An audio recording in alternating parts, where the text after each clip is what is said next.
When you search for multiple keywords, in other words, you're searching for more than one word, at any of the major search engines or directories, the search engines and directories are automatically going to search for pages that contain each and every one of your words. It's going to search for all of your words.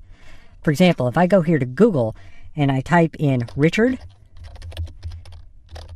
Nixon Library, it's going to show me every page in the Google database that has the word Richard and Nixon and library. It's searching for all three of these words.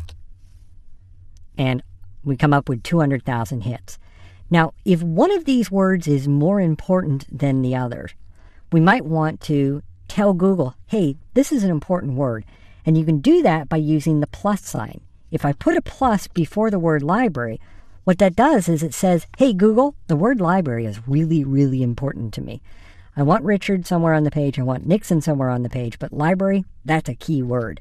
If I click enter, we've gone up to 201,000 hits. It's not much difference, but we're telling Google the word library is very, very important to us. This plus sign is a little like a prefix to a word. It must physically touch the word that it modifies, and it cannot touch the preceding word. So it's Richard space Nixon space plus library. The plus is physically touching the word library. Let me give you another example. I'm going to search for Union High School. Since that's a phrase, I want to put that in quotes. And there are a bunch of Union High Schools out there, but what I want is the one in Tulsa, Oklahoma. So I'm going to say, give me every page out there that has the word Union right next to the word high, right next to the word school. But I only want those pages that also have the word Tulsa. Hit enter, and there we are at Union Public Schools. You can also use these pluses with phrases. Let me do another search. I'm interested in the Queen Mary down in Long Beach. So I do Queen Mary Long Beach. Hit enter. Now what I want to do actually is clean this up. I'm going to put quotes around Queen Mary because obviously that's a phrase. I want to put quotes around Long Beach. And I want to tell Google, hey, Long Beach, that's important.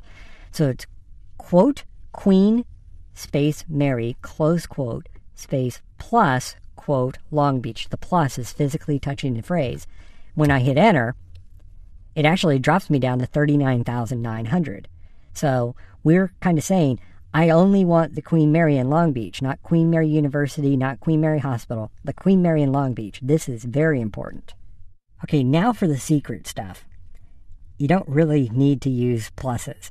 Remember when I said that when you search for multiple keywords at any of the major search engines or directories, the search engines and directories automatically search for every keyword you type in?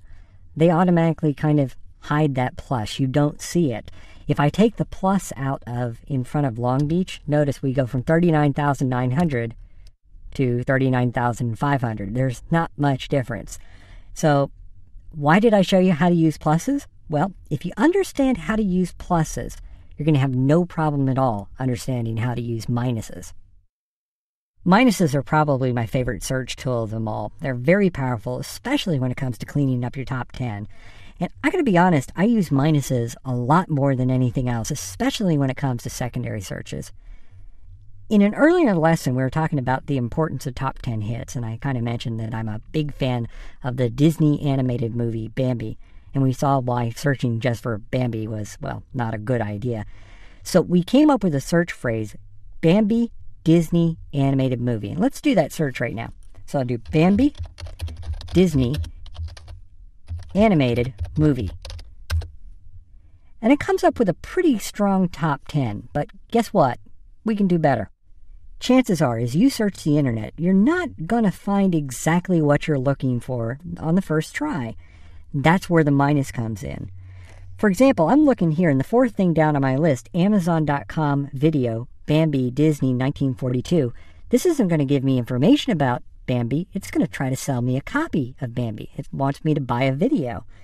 I don't want that. I want to get rid of that. Let's nuke the video. Let's change our top 10. To get rid of a keyword from a search, to exclude it, all you need to do is put a minus in front of that keyword. Minus is almost identical to the plus. It works just like it. It is a prefix. It must physically touch the word that it's modifying, and it cannot touch the preceding keyword. So instead of searching for Bambi Disney animated movie and getting 32,000 hits, let's see if we can get rid of all the people who are trying to sell me a copy of this by going up here and doing minus video. And now I'm down to 2,840. And notice that my top 10 is completely different. I'm going to search here. I'm going to search for Bambi Walt Disney. And I'm going to get rid of Walt Disney. So I put a minus in front of Walt Disney. When I hit enter, this didn't do what I thought it was going to do, because it's searching for every page that has the word Bambi, but it's only excluding the word Walt. Remember, the minus only touches the word that it's modifying. So all we've done here is thrown out the word Walt. We notice that this first hit says Bambi Disney. Well, why is it there? Because we didn't put a minus in front of the Disney as well. Another way we could do it is just put this in quotes. If I do Bambi minus Walt Disney, it should get rid of all the pages that say Walt Disney. So remember, the minus only excludes the word or phrase it's touching. If you want to exclude a single keyword, put a minus in front of it. If you want to exclude more than one keyword, like a phrase, put the phrase in quotes, like we did here, and then put the minus in front of the quotes. And just like the quotes and the pluses, the minuses work everywhere. A9, All the Web, Alta Vista, AOL Search, Ask Jeeves, Google, Hotbot, Lycos, MSN Search, Teoma, Yahoo, you name it,